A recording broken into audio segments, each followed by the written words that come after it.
مساء الخير ومساء العافية. شلونكم حبايبي؟ أخباركم؟ إن شاء الله زينين، إن شاء الله مرتاحين. اليوم فيديو جديد، روتين جديد، إن شاء الله يعجبكم. إن شاء الله تقضون أوقات حلوة وياي بالفيديو. وقبل ما نبدي الفيديو مالتنا، الروتين مالتنا، أتمنى تشتركون بالقناة، تخلونا لايك، تعليق حلو، وتشاركونا الفيديو ويا أهلكم وأصدقائكم وأحبائكم. مثل كل يوم شغلنا وروتيننا المعتاد واليومي نفس الشيء، نغسل المواعين، نطبخ، ننظف. أكثر وقت المرأة أو الأم أكثر يا جماعة يكون بالمطبخ، يعني ياخذ تقريبا 3/4 وقتها بالمطبخ، بين المواعين، بين الطبخ، بين الريوق، بين الغداء، بين العشاء.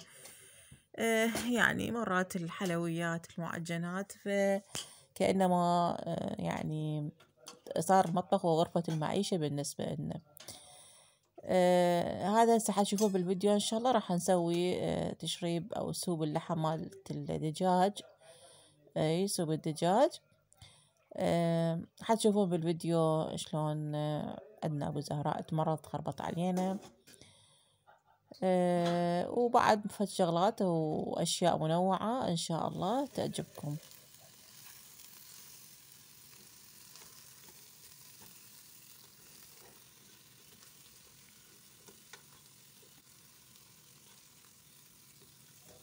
يا بنات هواية يسألوني على الدجاج، شلون نطبخه بدون ما يكون بيه زفرة، بدون ما يكون زفر اللحم أو المي مالته. طبعا والله أتحدى اللي يقول لي سوين الدجاج وبطعم زفرة، مستحيل مستحيل يا جماعة. أنا عندي هواية طرق أطبخ بيها الدجاج، أو كلها ناجحة أو كلها تطلع بدون زفرة. إحدى هاي الطرق إنه مثل ما شفتوا أغسل الدجاج كل زين، تقريب يعني 3/4 الجلد مالته أشيله، لأنه الجلد هو يسبب الزفرة. مرات أنقعه بالخل الأبيض شوية حتى تروح الزفرة مالته، وإذا أكون مستعجلة لا والله بس أغسله غسل كل زين. أخليه بالجدر، والأحسن يكون تيفال يا بنات حتى ما يلزق بالجدر، وما أخلي له ولا قطرة زيت أو دهن وحدة أبدا أبدا. يعني يا جماعة أنا أشوف هواية من فيديوهات الطبخ إنه يخلون دهن أو زيت ويحطون الدجاج ويحمسوه، وبعدين البصل وهذه الشغلات. صدقوني مرة من المرات، يعني من زمان جدا، يعني من كنت بداية مسيرتي بالطبخ، كنت أشوف فيديوهات الطبخ، جربت هاي الطريقة، خليت زيت وخليت الدجاج قليته بيه، وبعدين يعني خليت بقية المكونات. صدقوني والله العظيم طلع زفر عندي، وكلش ضجت من هاي الطريقة يعني، فتوبت من عندها، أبد ما أسويها. الطريقة الصحيحة هسه مثل ما شفتوا، إنه خليت غسلته كل زين، لازم جدر فافون، وأخليه بالجدر إلى أن ينشف المي من الجهة اللي أخلي بيها تماما ينشف. شوفوا هسه شلون قدامكم، يقسب يحمص، مش تقولون عليه. وبعدين أقلبه بعد الجهة الثانية ونفس الشيء إلى أن ينشف المي ويقسب ويحمص.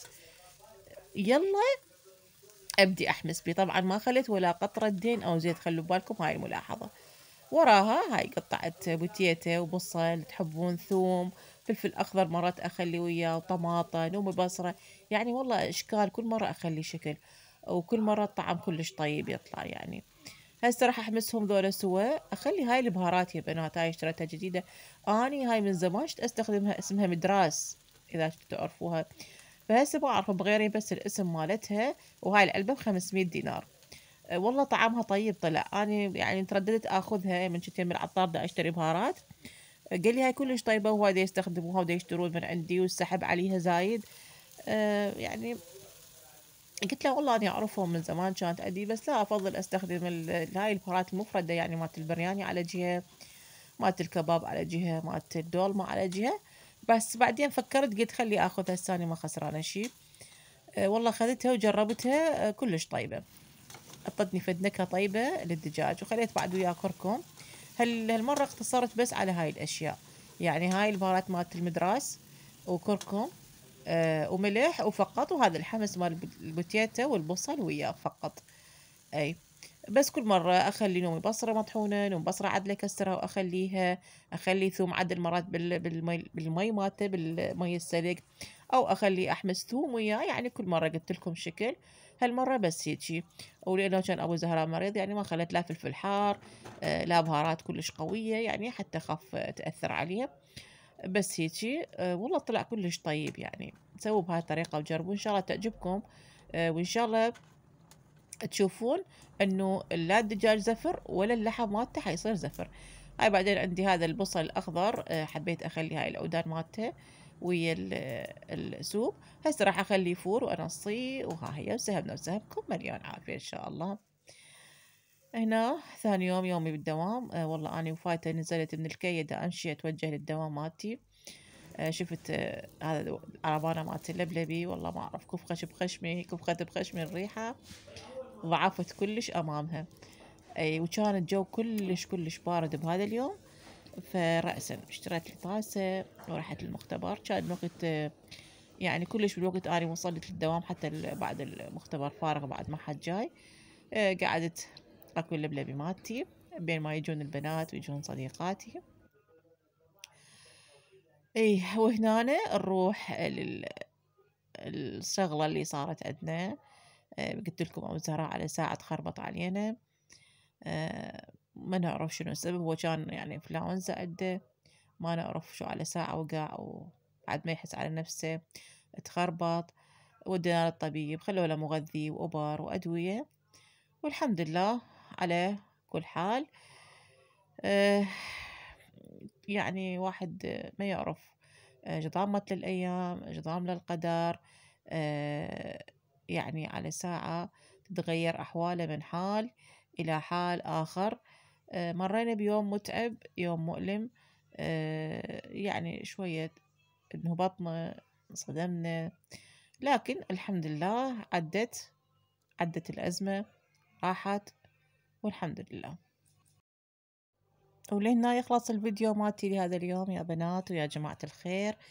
أقول لكم مع السلامة، وانتظروني فيديو جديد إن شاء الله. ولا تنسون الاشتراك بالقناة واللايك والمشاركة والتعليق، وباي باي.